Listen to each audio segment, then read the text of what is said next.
Welcome to Neural Newscast. I am Victor Hale.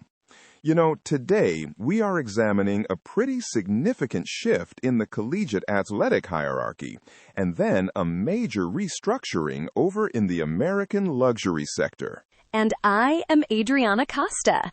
It is wonderful to have you with us. Today, we are bridging the gap between the high-octane energy of the Peach Bowl and the quiet, somewhat unsettling, empty shelves of the world's most famous luxury retailers. Right, and we have to start in Atlanta. The Indiana Hoosiers have moved from a historical footnote in football to a modern juggernaut. I mean, their 56-22 victory over Oregon was not just a win. It was a statement of systematic dominance. Victor, the atmosphere at Mercedes-Benz Stadium was just incredible. For a team that many called a fluke, just a year ago, seeing them lead 42-7 in a semifinal is a testament to the culture Curt Cignetti has built. Exactly. Cignetti has maintained a very factual, results-oriented approach.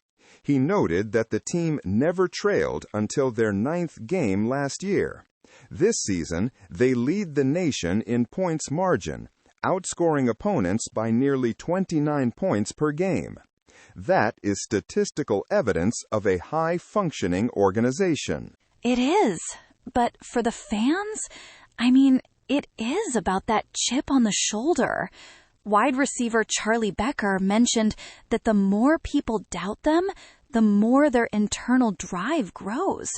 They are playing with an edge that is rare for a top-seeded team. The game was decided early. Cornerback D'Angelo Pons intercepted a pass on the first play for a touchdown. Defensively, they forced 3 turnovers from Oregon's Dante Moore. It was a failure of execution for the Ducks, and a masterpiece of preparation for the Hoosiers. And now, the story moves to Miami.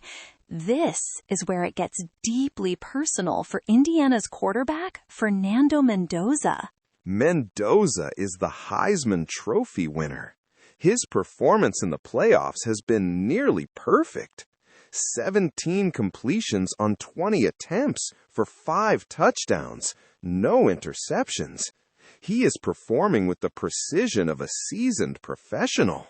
And he is going back to his hometown for the national championship. Mendoza grew up less than a mile from the University of Miami campus. He went to the same high school as Miami coach Mario Cristobal. It is a full circle moment for him and his family. They will face Miami at Hard Rock Stadium on January 19th. Despite the home field advantage for the Hurricanes, Indiana opens as a 7.5-point favorite.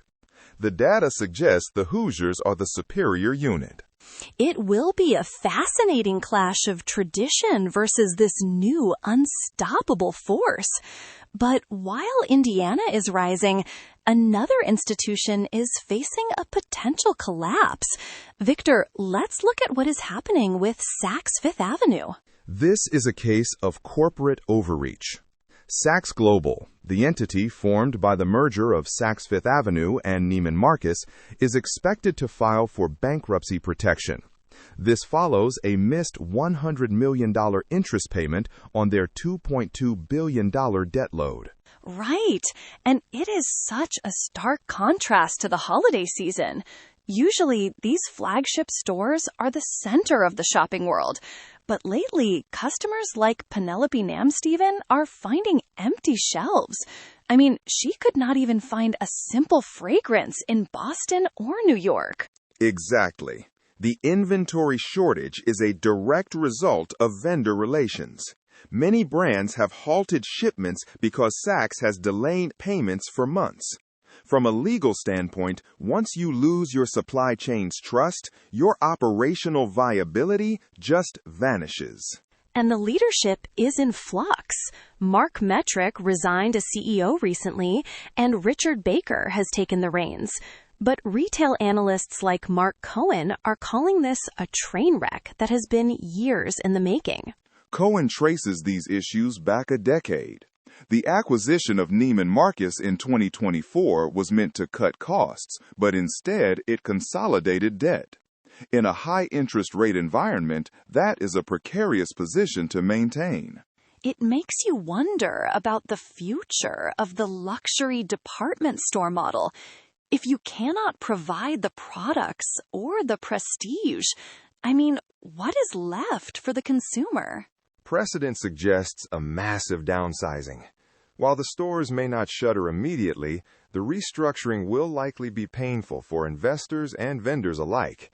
It is a sober reminder that even the most iconic names are subject to the laws of fiscal gravity. From the dominance of Indiana to the decline of Saks, it is a day of major transitions.